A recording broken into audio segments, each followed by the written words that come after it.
This week on Sprague Woodturning, we are going to be doing some stabilizing, some resin painting, some resin casting to make an incredible ocean-themed bowl.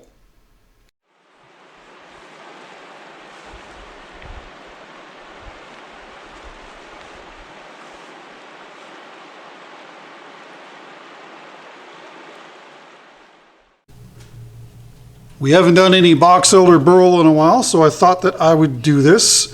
Now, this is a commission for Jim D. That's probably 2 years old. So I'm sorry, I'm moving through my list as fast as I can. This is a really cool piece.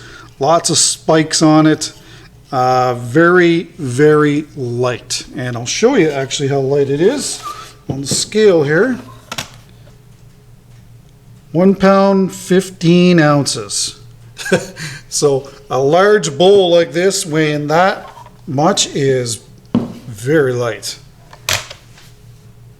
So what we're going to do is actually do some stabilizing in this video. And then when the stabilizing is done, we're going to paint this area here with all kinds of bright resins, including some glow-in-the-dark stuff all around the natural edge.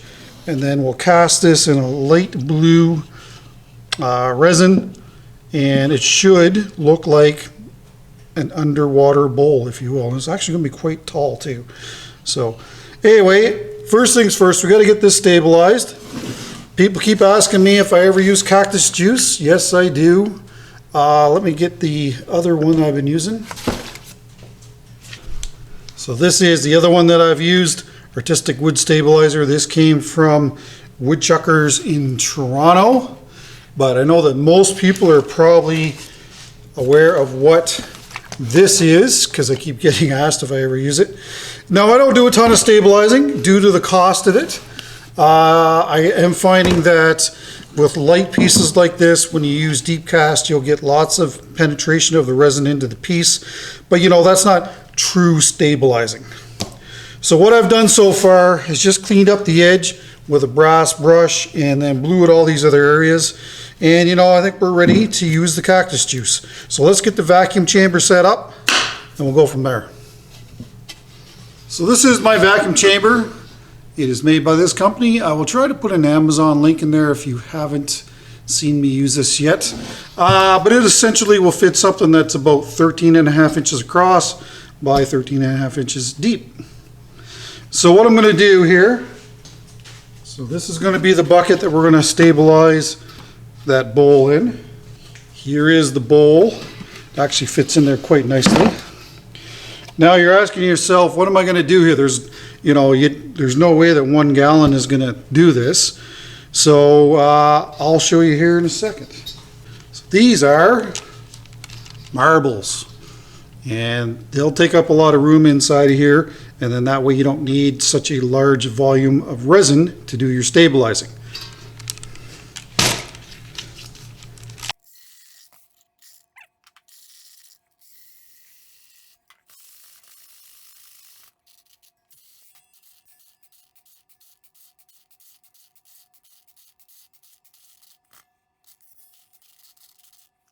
That was way more than I needed. Okay, so I think that that's good. We'll see if a gallon is going to be enough. I did buy 2 of these, and I can't remember exactly what I paid for it, but I will put it on the screen right there, where I got it and how much I paid for it. Now, cactus juice does come with an activator, so you have to put the activator in. And I do recommend putting it in the day before. That way it's got a good chance to dissolve inside of the resin itself. And of course, this is a heat cured resin. So, you know, it's not going to cure until it's heated in an oven.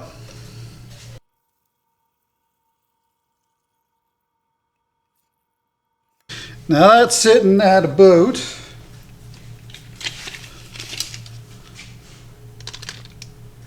an inch above the very top piece of the wood here. I should be wearing gloves, by the way. So the great thing about this resin is the fact that it doesn't cure until it's been heated. And I think it is 200 degrees Fahrenheit. 1 second. The instructions are right here on the side of the bottle. But essentially, it's allow a vacuum pump to run until the bubbles stop, release the vacuum, and allow to soak for 2 times the vacuum time minimum. Remove from cactus juice and cure 200 Fahrenheit or 93 Celsius for 2 to 3 hours until cured. So I'm going to go and mix up my other bottle because I know that that is going to eat that up like in no time. But in the meantime, we'll pull a vacuum on this and you're going to be amazed to see all the air come out of this. So I should mention that this vacuum chamber, when I bought it, it did come with a vacuum pump.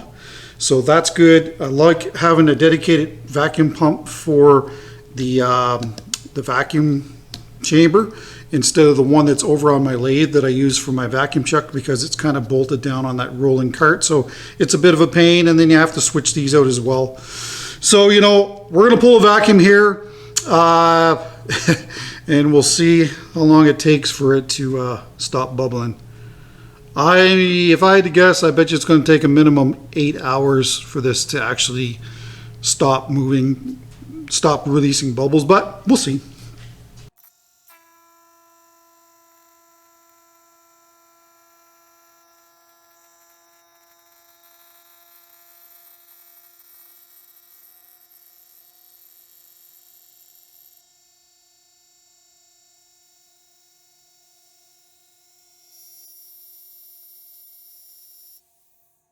There, I just released the vacuum from just the first initial pull of vacuum here, and the resin level is easily dropped in half.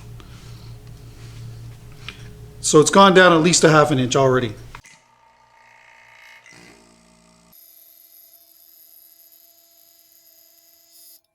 All right, it's hard to film this where you can see this and see the gauge, but the gauge is sitting at almost 29 inches of vacuum, which is 30 is full vacuum.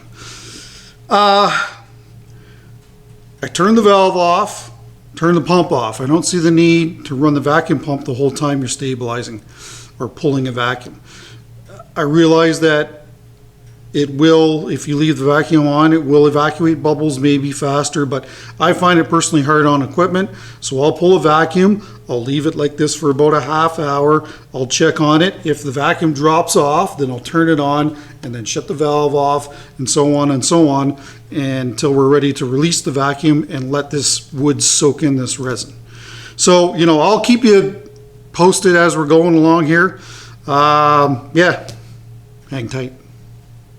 I guess I should show you this. I just dumped this into my other bottle of cactus juice here, and this is the activator. And if you don't put that in there, it is not going to work. A lot of times when I get it, it's kind of really pasty, so you have to pour some of the resin down inside of it, give it a good shake, and then dump it into the bottle. But you got to make sure that all of it gets in there, or else you might have curing issues when you go to put it in the oven, and nobody wants that.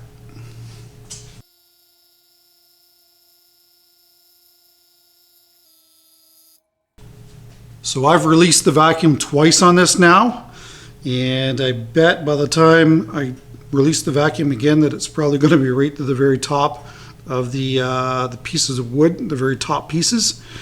But look at the air that's coming out of this. This is almost full vacuum. This is probably 29.5 inches of vacuum, and wow. Turn the pump back on, you'll see it'll even take out more.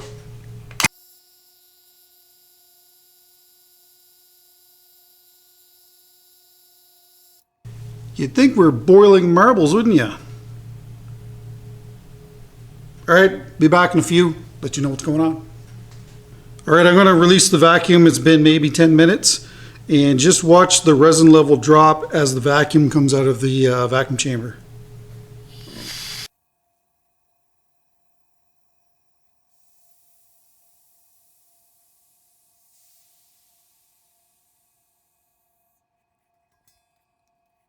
If you remember, there was an inch on the very top of this. Well, it's down to about 1/8 of an inch now. That's how much that's absorbed just in that short period of time. So what I'm going to do is I'm going to add some more. I want this to be maybe about 2 inches, and that way I know that, you know, when we release the vacuum later on, that there shouldn't be, the resin level should still be on top of the very highest piece of wood in here. There, that should be lots. I mean, we've actually released the vacuum a few times on this now, so, you know, it's absorbed a lot of resin already. Throw the lid back on.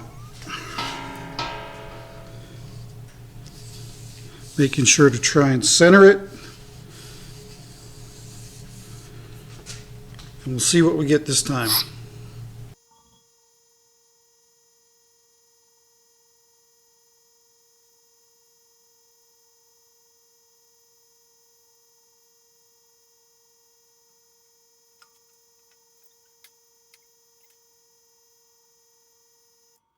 Bubbling away. Crazy. Alright, I'll bring it back in a little bit for another update. So that's been under vacuum now for an hour. It's pretty much at full vacuum. Still lots of bubbles coming out, so I'm going to release the vacuum and then do another draw and we'll see what we get.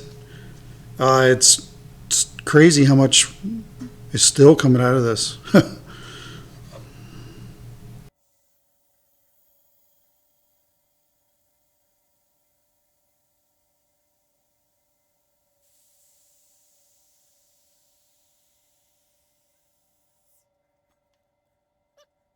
It'd be interesting to look at the footage before and after how much resin has dropped there. But it has dropped a lot again. Alright, I'm going to do another draw on it. We'll see what happens here.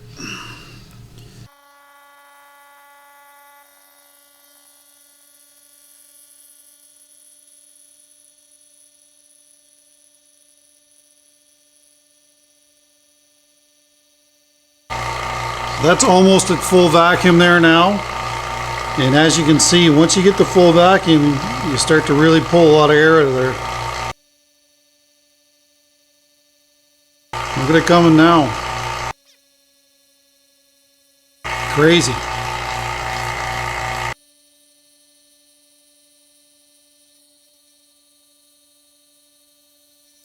There, I'm just going to keep an eye on that. Once these bubbles start to slow down or stop, I'll turn the vacuum back on, or turn the vacuum pump back on and see how much more air we can get out of here. The goal here is to leave this submerged in this resin overnight. Probably, you know, it should probably be left for 24 hours. So it is 3 o'clock in the afternoon now. So I'll probably leave it in till then, tomorrow, and then it should be it should be good to go. I haven't told my wife that I'm going to stabilize it in her oven in the house yet. My toaster oven's too small. I'm just going to say that I didn't know. I didn't know it was going to smell so bad. She'll love me for it. So that's been 8 hours under vacuum. It has slowed down considerably. There are still bubbles coming up, but I'm just going to release the vacuum. And we'll leave it for 24 hours and we'll see what we're looking at then. Here, let's take this little piece of electrical tape, put it right down at the resin's edge right now.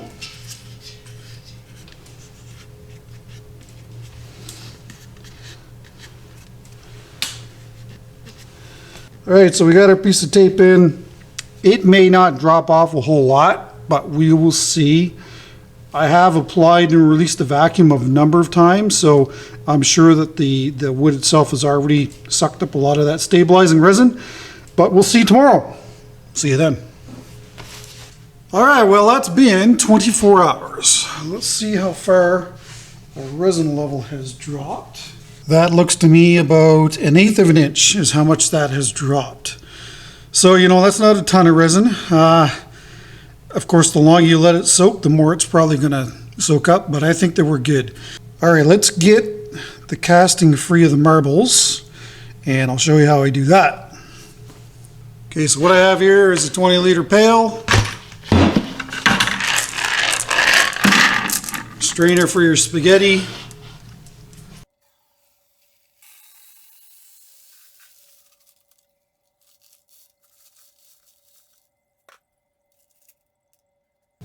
you can tell already even the color of it is completely different. So I'm going to leave this upside down in here like that to drip dry overnight, and then we'll throw it in the oven tomorrow when my wife isn't around. So I just took this piece out of the oven. It was in there for 2.5 hours at 220. They recommend 2 hours at 200. I always like to give it a little bit more, but you know, you can see this is what you can expect. Some of this did leak down in the base of the stove, but you know, not too bad, but it smoked really bad. So the only thing my wife was actually mad about was because I had the windows open and it's winter time. So, but but I had to. Anyway, let's get this piece out to the shop and carry on with this. Messy. But you won't believe the weight of this. It is heavy. All right, so our bowl is still warm from the oven, so I like to try and get off as much of this stuff as I can while it's still semi-pliable. Once this cools down, it is not going to be.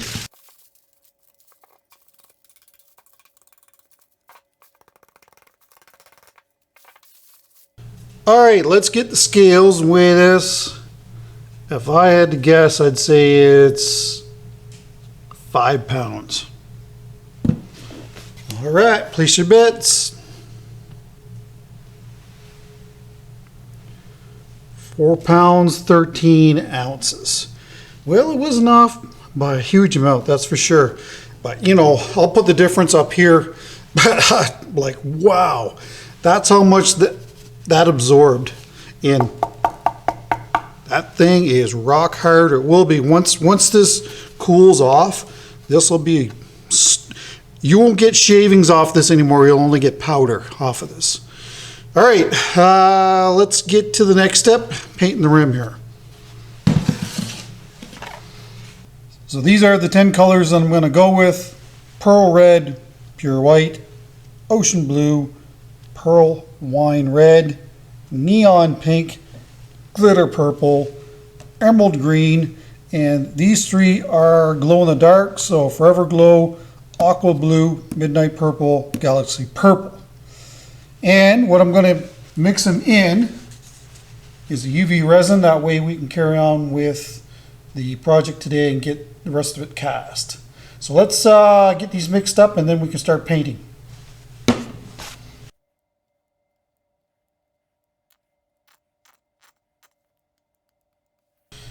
I don't know, that might be too much, it may not be enough, I don't know. And what I'm going to do is, after I mix these, I'm going to set it with the color so that I know what's what. And I'm going to mix them really strong. That's the other thing, especially these glow in the darks, they're going to be really mixed strongly, and hopefully we'll get some decent color when they get some UV light.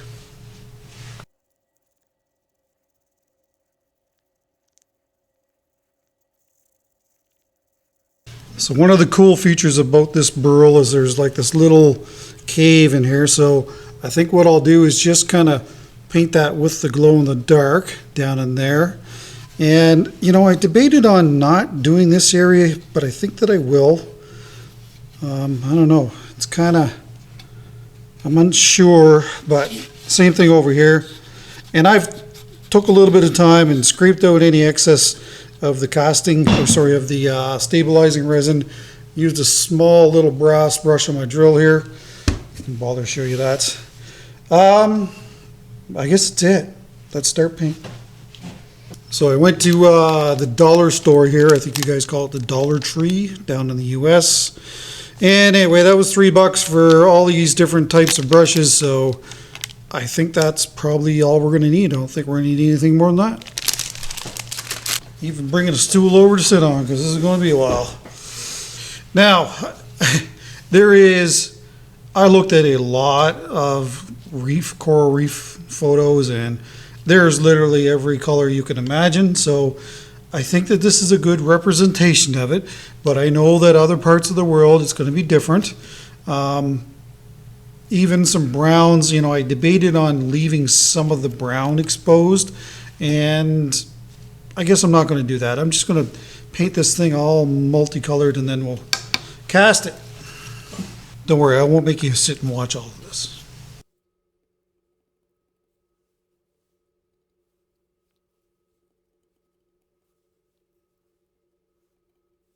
The one thing that I am going to do is put the glow-in-the-dark resins on last, so they're sitting on the top.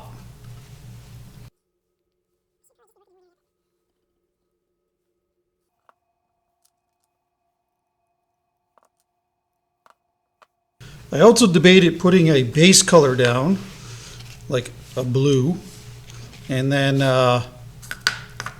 putting other colors on top of it, or like whatever, a different, just a solid base color, and then I don't know. This is all new to me. Probably use the same brush for everything too, actually. Just to touch on stabilizing again, if I had left this piece in the vacuum chamber under vacuum for 24 hours and then released the vacuum and let it sit for another 24 hours, the piece would have had more resin in it. Time just didn't allow me to do that. And I'm sure there's a lot of people at home just cringing, saying, what is he doing? I'm kind of asking myself that same question, to be quite honest. I definitely don't want to muddy the colors, because then they're just going to blend together and make one hideous looking color.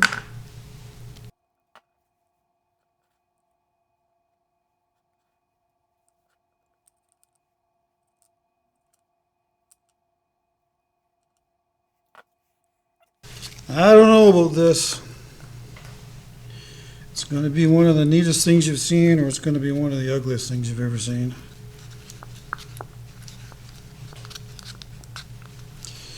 That neon pink looks pretty red. I guess maybe it's because I've got it mixed so intensely. To make sure that we were going to see all these beautiful colors, once I casted this, I needed to make sure that they were mixed really, really strong.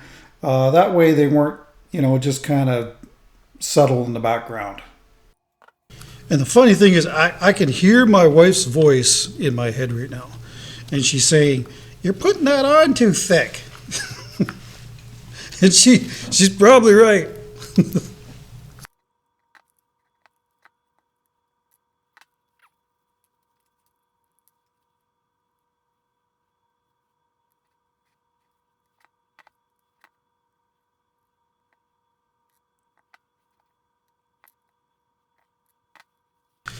A lot of the photos that I looked at, there wasn't a ton of white in them, so I'll go easy on the white.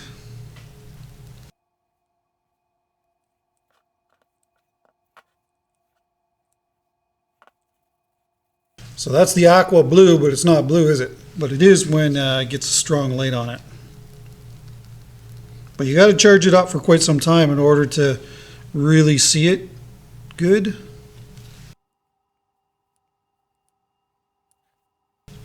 I am totally having a Bob Ross moment though. Just put a little bit of glow in the dark right there. Yeah, that's it.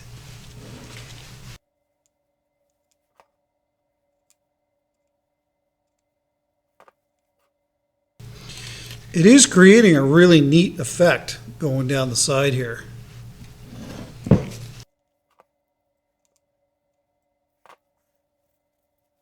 Probably going to get some hate mail for this one.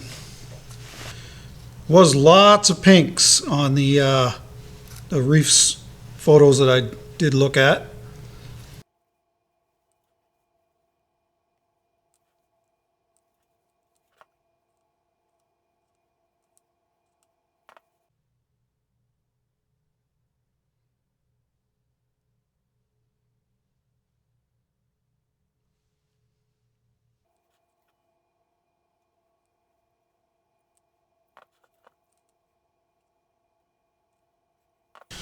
Okay, well that's it.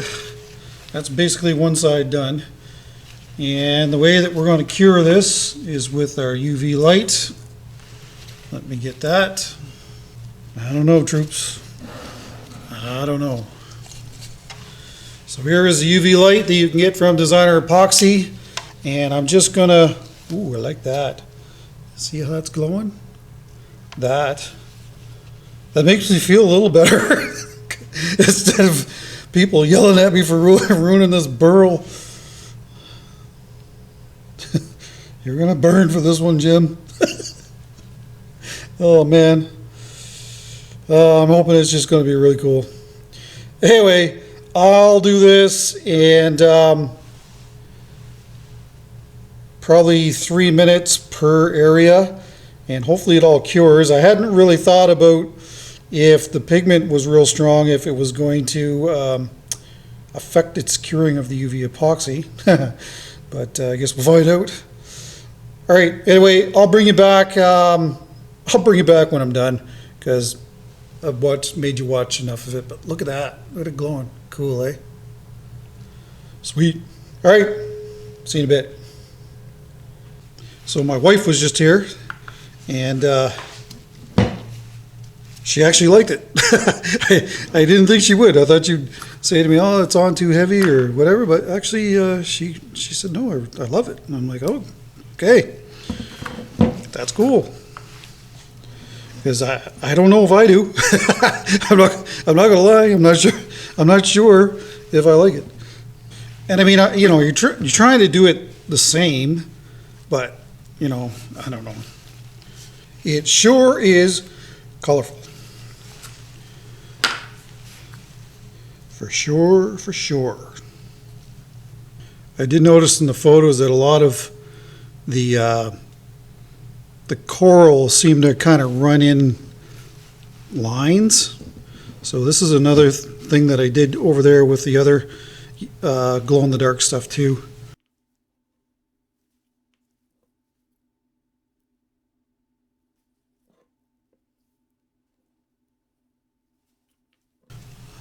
All right, hit it with the UV light again. It took about an hour to do just this side with curing the resin. So by the time this is done, that is the coolest thing ever though. Look at that. Wow. Okay, I will go around this and cure this resin up, and I'll talk to you when I'm done here. Well, there it is, in all its glory or hideousness, whatever you're thinking at home. And I get it. Didn't get that spot. I did go around. I mean, one of the problems with this is it takes so long to cure these areas. I did 3 minutes at a time and multiple times going over them. So actually I missed some spots there. I gotta put some stuff there. Darn. Anyway, I'm gonna do that, and then we will cast this tomorrow because it's late today. Have a good one. Let me know in the comments what you think. Jim the Burl Killer. See you tomorrow. Some of you are going to be wondering how much stabilizing resin it took to stabilize that bowl, and there you are. That's less than a half a gallon. Still not a cheap affair, but sometimes, you know, it's necessary. So let's get this piece casted and get some blue resin poured.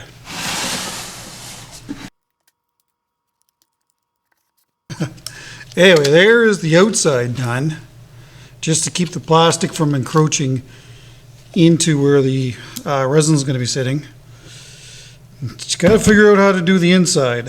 It's a sharp curve, so it's not been easy to try and get something to keep that plastic from falling down in there. Anyway, I'll bring you back when I've got this all figured out. All right, so here's what I've come up with. This is a plastic bowl, and it actually fits right down in there perfectly. Hardly any wastage at all. And then I've glued some bucket material all around the inside of it, I think that it's sealed up good, so it shouldn't leak, but probably fill another bag with rice and stick it in here. That way, if it does, hopefully it'll be contained. So what we're going to do is throw a couple of garbage bags over top of this. This is another bucket that is the same size. So that will go down and hold that plastic out. Put this down, and I think we're in business. It's taken me a little bit of time here to figure this out, so let's see if it actually works. In an effort to trim the length of this video, I didn't really show much of the prepping of the outside of the burl. I thought that I would show this because it's a pretty neat concept and maybe you can take something away from it.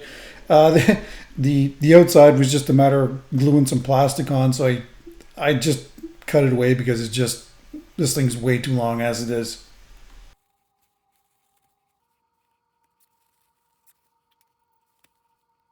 So this here is just to keep, in case this leaks, the resin's really got nowhere to go, so we won't be wasting any resin. It'll stay where we want it to stay. Let's mix some resin up. Due to how deep this pour was, I figured that it was probably best that we stayed with deep cast. If I had have used art cast, it may have been fine, but I didn't want to really risk it. There's Caribbean blue. That's the color that I want it to go in. And as you can see, like, it's not very strong. Just looking for a light blue tint here. And I think that I achieved it. I'm very happy with the way that it actually looks.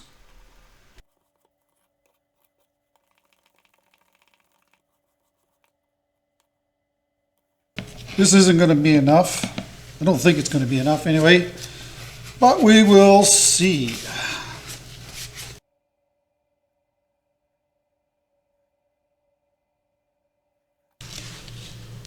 So that was 24 ounces. Yeah. Might need 2 of them. I'll bring you back when I'm ready to do the other pour. Here's another 24.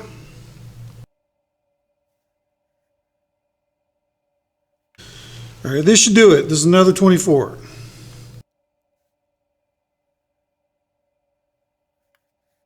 And this is another 12. Let's not put it in there.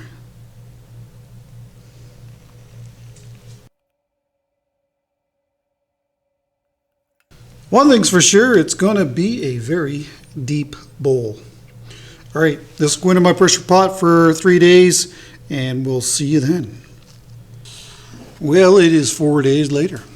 Our resin has disappeared.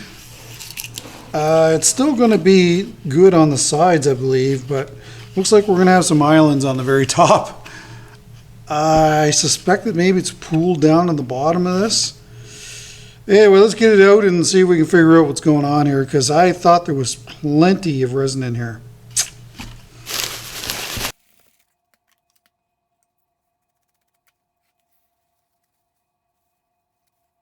I think my race bucket's too small.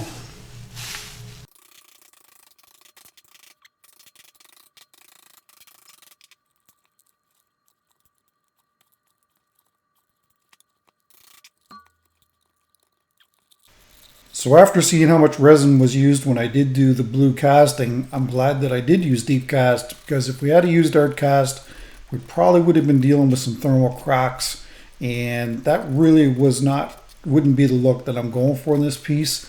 I wanted clean, blue, clear resin, and we definitely achieved it in this piece. Whew, that put up a fight. Wow. This bowl might be a different story, other than the fact that it is going to put up a fight.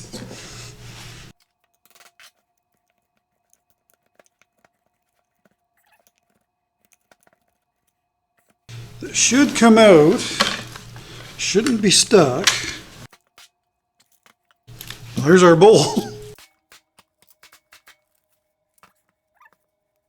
That has encroached in there. I'm not a fan of that. Hopefully that's not going to be an issue.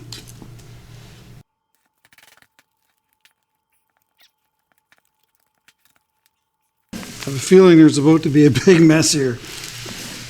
You remember all that rice is in the bottom of this.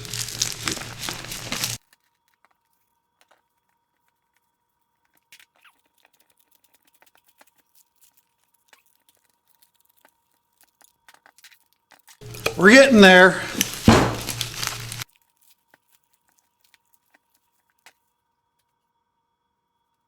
Well, there's where all of our resin went to.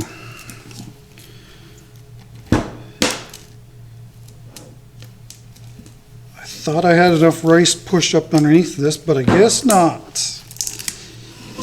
That's not a first now, is it? That's embedded in there, but that's fine. It's on the outside. This yellow one is fine. This one here, though, I did have that shoved down in here, but it seemed to have moved. So, I don't know. We'll have to see. I mean, just a little bit more would have been, would have done it, I think. But I'm thinking the color is correct for the ocean. It's too bad we couldn't just leave it like that. Nice and shiny.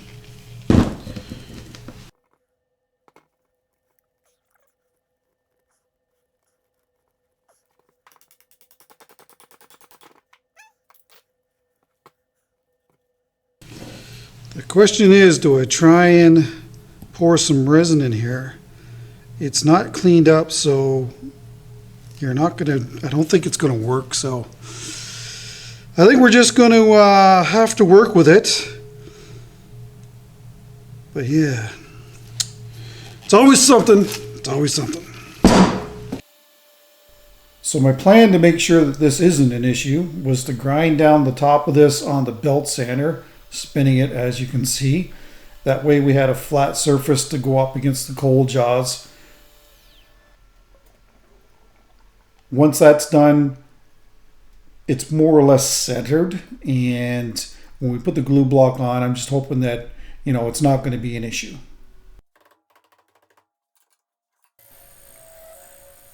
So here I'm using the Hercules, and all I really want to do is get rid of all this excess resin that's on the outside and flatten the bottom and get it ready for glue block.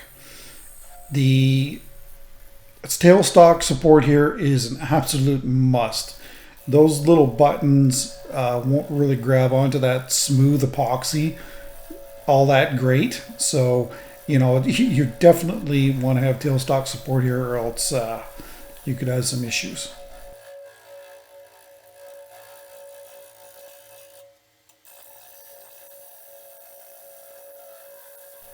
There were some issues turning the outside of this. Those pieces of plastic that were embedded in the resin were an issue. And what was happening was you would whittle away a certain amount of resin, and then big chunks of it would fly off and hit you.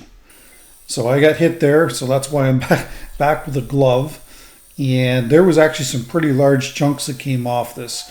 So if you're going to do something like this, make sure you're wearing a full face shield. I'm actually wearing a self-powered respirator, but it can really cut you quite badly if you get hit with the stuff. So take the necessary precautions that you need to.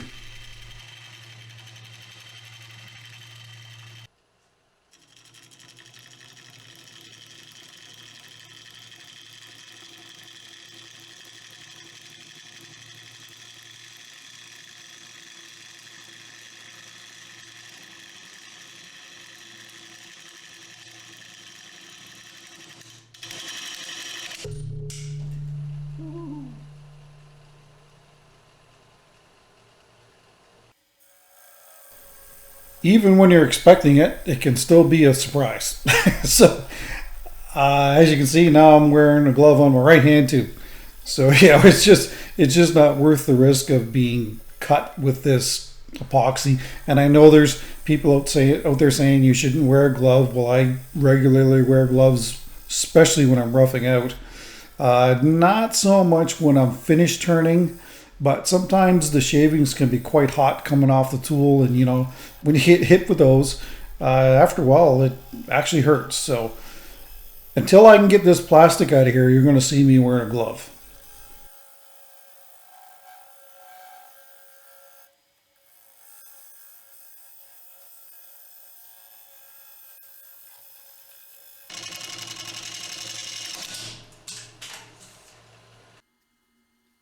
Yeah, that was another one, and it definitely would have done some damage if it had hit me.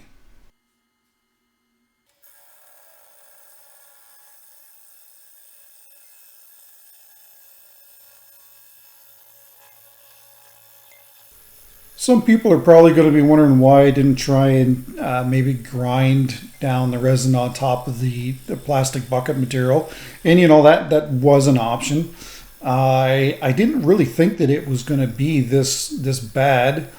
You could have possibly taken a screwdriver and a hammer and tried to chip it out, but by doing that you may also damage the resin that you're trying to save. So you know, you have to just keep going like this until you can free it from the epoxy's grip, and then once that happens, then you know you're golden after that.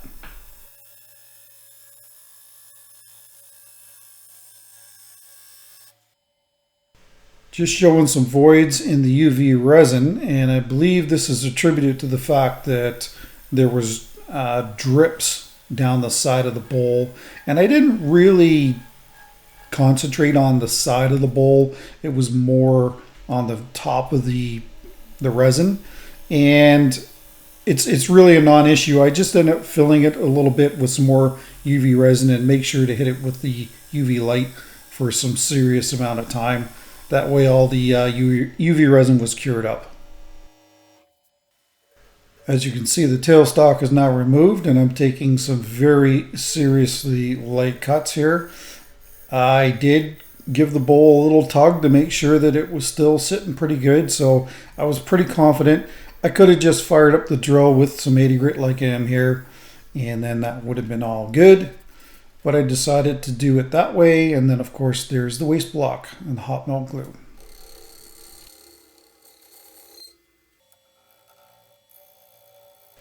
So here we are mounted outboard. I was just using the gouge earlier to clear away any glue. I typically like to do that when I first, or after the glue block goes on, get rid of all that waste glue that's on the bottom. Because what can happen is if you don't remove that when you power sand, if the sandpaper is hot and it touches that glue, it will melt that, and then it will transfer to the sandpaper.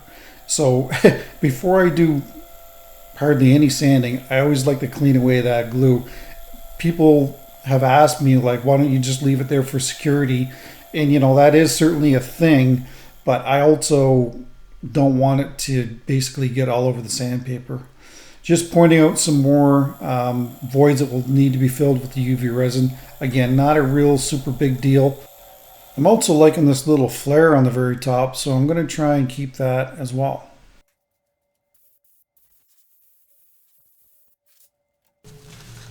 This is some more of the glow-in-the-dark stuff.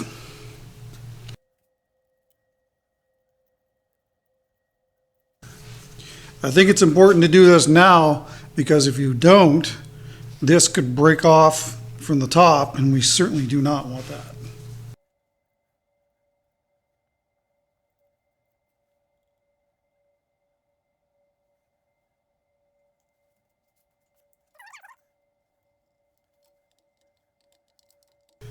She's good to go. One thing I've noticed is if you're ever using this UV resin and you take the light off it and it feels kind of tacky or sticky, it's definitely not cured. So hit it with the light. I've hit each one of these with the light for 5 minutes each. Really the only main reason for that is because this pigment is so thick. And I did it all along the rim when I was doing it as well.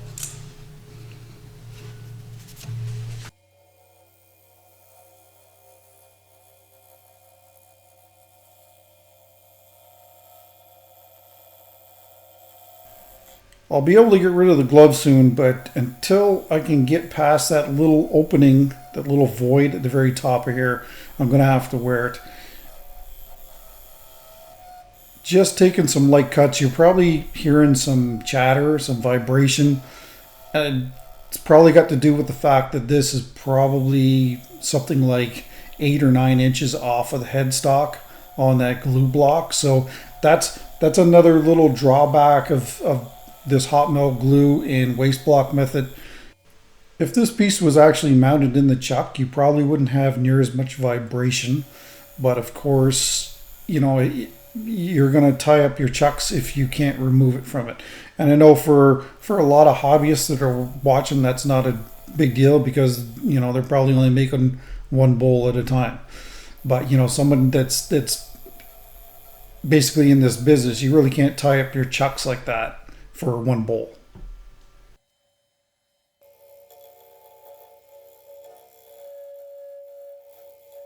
Thought I would do a close-up on this. When you're trimming these rims, it's quite dangerous to get a catch out here. So as long as you've got the Hercules basically at a 45-degree angle and you're taking light cuts, you shouldn't get a catch.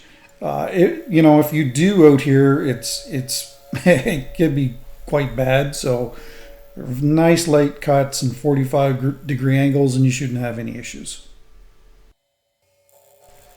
Now I cut a lot of footage out of the inside of this bowl, and the reason for that is because this video is over an hour as it is.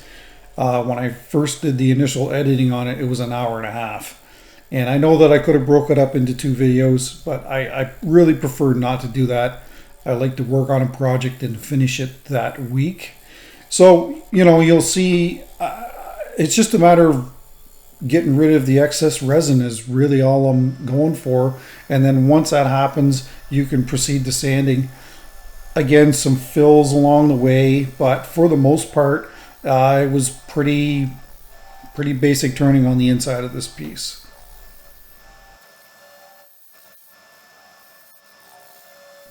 I was also able to maintain a fairly thick wall on this bowl too. So, you know, that piece of bucket material that was embedded on the outside really wasn't a factor, and I'm glad that I didn't waste any time pouring more resin to fill it in. It never would have looked the same anyway, so that's why I steered away from that. So like I said, you know, I'm just cleaning up the inside of this piece, trying to be as smooth as I can to avoid massive amounts of sanding, because nobody likes sanding. Nobody. Well, maybe sandpaper manufacturers, but besides that, I don't think anybody else does.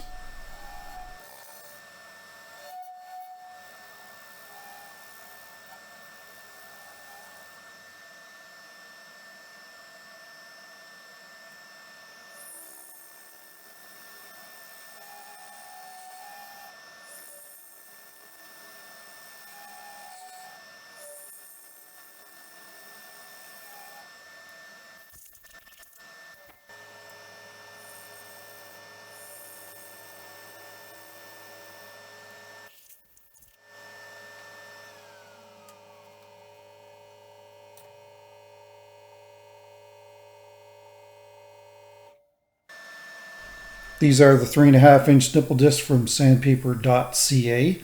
And again, I will remind you that there is a link in the description to 10% off your next order.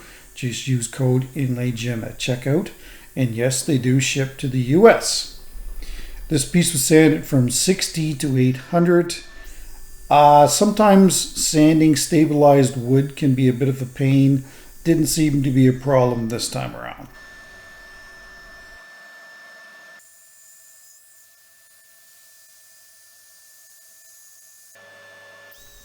Like I do each week, this is the Triple E buffing compound from the BL buffing system, and I do this prior to the first coat of finish. Once we get this piece all buffed up, take some denatured alcohol to clean the surface, and we are ready for finish.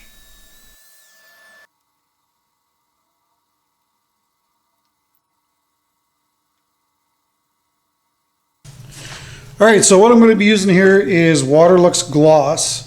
My original plan was to do a resin finish on this, but we have yet to see how the Waterlux behaves with stabilized wood. So that's why I'm using it this week, if you're curious.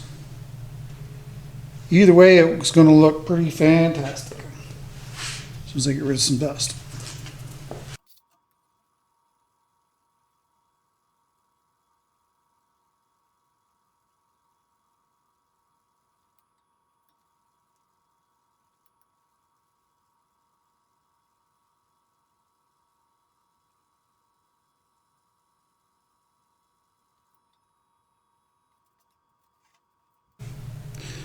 Well, this may be the coolest thing I've ever made. I mean, those colors, I think the resin is pretty much, the blue is the right tint. Just crazy. This is beautiful.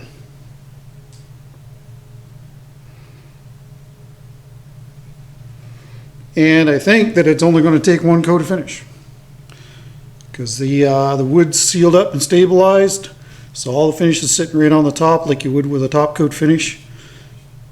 Just amazing. Beautiful piece. All right, well, we'll see you hopefully tomorrow when we're doing the foot. One coat. That's pretty cool. Well, good morning. I tell you, that Waterlux has really covered very nicely. But unfortunately, there's a couple of spots, like say right here, where it's not as shiny as the rest of the bowl. I'll try and find some other spots. Any place where you see this heavy resin penetration, it is definitely only going to take one coat, that's for sure. But there are some other spots. There's some spots right here. So that's why we need a second coat. Yeah, I think I was rather optimistic that we would get this in one coat. It was worth a shot. So same deal, using the Triple E buffing compound to buff back the surface. Then we'll clean it again with the denatured alcohol and get the second coat and final coat to finish on.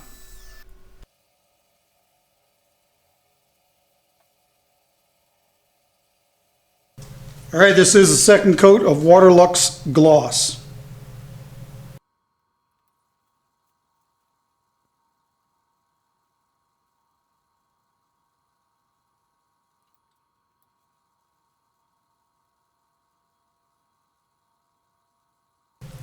Well, I've said it before, but this may be my best piece ever.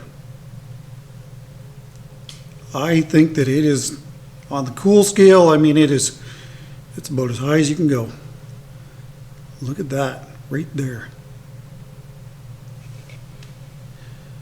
The burl is amazing. The resin is amazing. And I'm hoping for some sun so that we can charge this up and then take it into my room here where I can turn the lights off and show you this amazing piece when it glows. I've done a little bit to see if it does, and it certainly does. Anyway, we will see you tomorrow. This here, right there.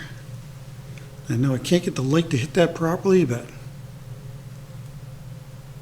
amazing. All right, see you tomorrow when we're doing the foot, because this is definitely it.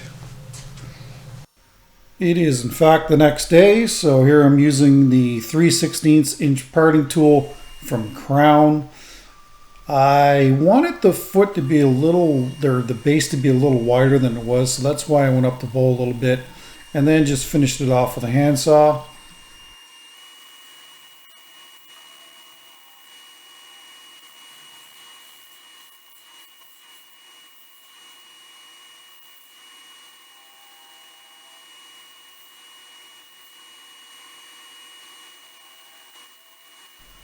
And here it is mounted again on my vacuum chuck. And there was a little bit of torn grain. So I ended up making a little mortise on the very bottom of this bowl, just to give it a little bit more pizzazz as well.